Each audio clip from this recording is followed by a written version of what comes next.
물장과 싱킹 스타일, 우리는 더 많은 것을 할 수 있다. 물장과 싱킹 스타일. 괴팅겐 대학의 신경생물학자인 게랄트 휘터 교수의 가장 큰 공적은 인간이 이 지구상의 수많은 다른 존재와는 달리 평생 동안 뭔가 새로운 것을 배울 수 있는 존재임을 우리에게 놀라울 정도로 간단하며 따라할 수 있는 방식으로 인식시켜주고 있다는 것이다. 그것은 언어일 수도 있고 직업일 수도 있으며 새로운 태도일 수도 있다. 그러므로 신경구조의 형태로 고착되어 있는 우리의 지식은 언제든지 확장되거나 변화될 수 있다. 그러면 이에 따라 우리의 뇌도 변한다. 신경생물학에서는 이 원리를 신경가소성이라고 설명한다. 그러므로 당신이 자기 효능감 확신이라는 영역에서 상대적으로 낮은 점수를 갖고 있다면 신경가소성 원리를 매우 정확히 살펴볼 필요가 있다. 사람들은 자신의 외부 영역을 변화시키는 것, 예컨대 일자리를 바꾸는 가능성을 지니고 있을 뿐 아니라 우리 자신과 사물 및 우리 자신을 보는 방식도 바꿀 수 있다.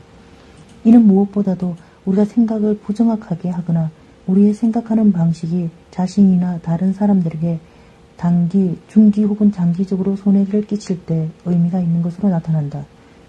따라서 우리는 새로 혹은 달리 생각하는 법도 배울 수 있다. 어쩌면 지금 이 순간 당신에게서 어떤 상황이 하나 떠오를지도 모르겠다. 어떤 깊은 인식 끝에 거의 하룻밤 사이에 뭔가를 다른 관점으로 관찰하는 법을 배우게 된 그런 일 말이다. 어쩌면 이것으로 인해 당신은 더 기분이 좋아하셨을 수도 있고 인생에서 갑자기 어떤 일이 훨씬 더 쉽게 마치 저절로 그렇게 되기라도 한 듯 풀렸을지도 모르겠다. 그런 경우 당신은 신경가소성 현상을 체험한 것이며 그렇게 진화하기로 예정이라도 된 듯 당신의 뇌를 실제로 이용한 것이다. 연구 결과를 보면 한 인간이 갖고 있는 회복 탄력성의 정도는 싱킹 스타일, 즉 사고방식에 아주 결정적으로 달려있는 것으로 나타난다. 이 두 낱말을 제발 꼭 기억해주기 바란다.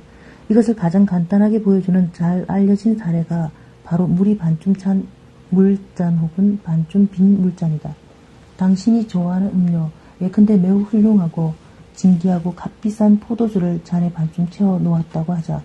그런데 어떤 두 사람이 잔에 포도주가 절반 차 있는지 절반 비어 있는지를 두고 다툰다고 할 때 당신이라면 그것을 어떻게 볼 것인가?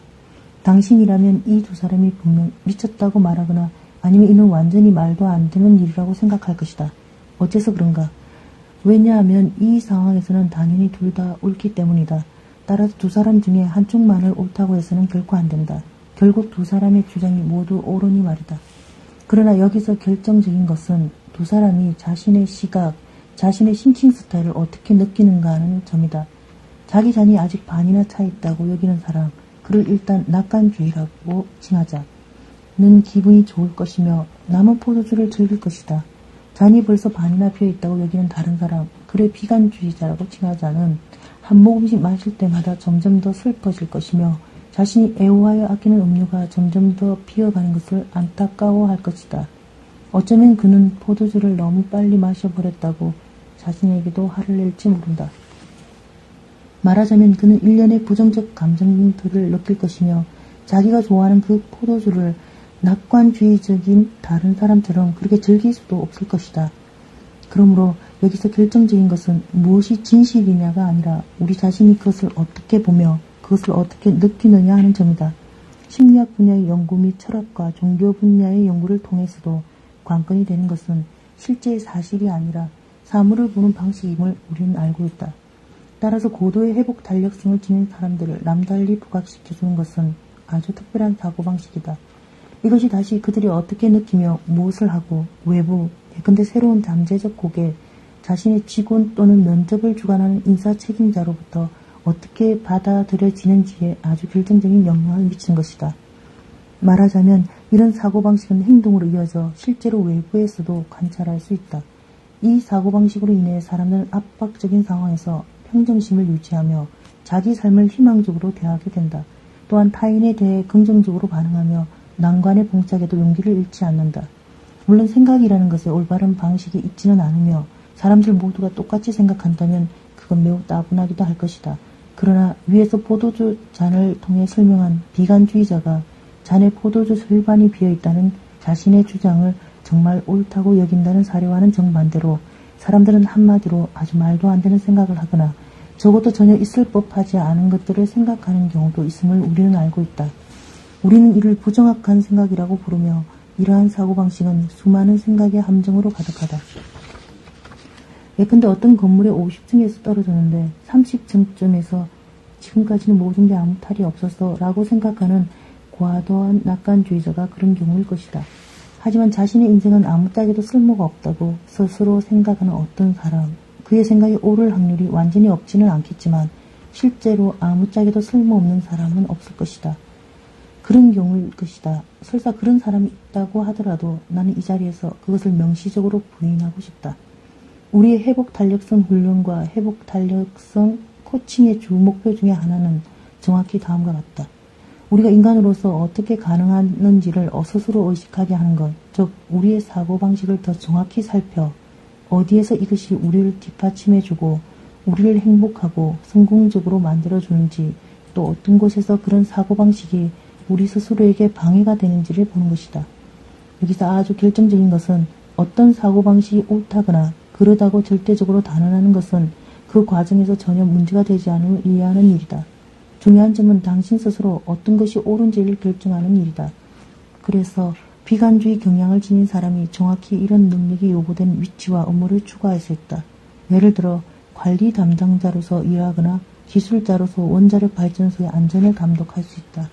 그러므로 결정적인 것은 당신의 사고방식이 자신에게 어떻게 작용하는가 하는 점이다. 만약 당신이 회복 탄력성이 부족하여 부정확한 실패에 대한 공포를 갖고 있다면 스스로 이런 사고방식에 뭔가 변화를 주겠다고 결심할 수 있다. 아니면 그렇지 않고 책임을 지지 않거나 책임이 전혀 없는 다른 직무를 모색할 수도 있다.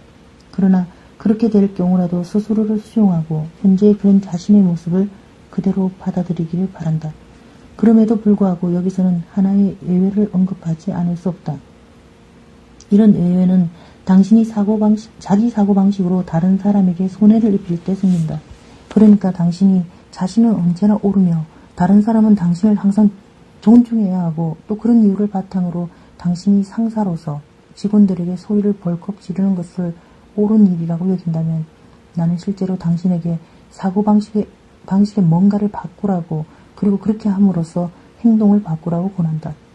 그렇게 행하지 않는다면 주변 사람들이 당신에게 공포를 갖게 된다는 것, 당신을 별로 좋아하지 않고 피한다는 것, 그리고 당신의 부서의 병적 상태의 정도가 특별히 높다는 것에 대해 적어도 놀라지는 말라고 나는 당신에게 말한다. 그런 일이 너무 자주 관찰될 수 있으니 말이다.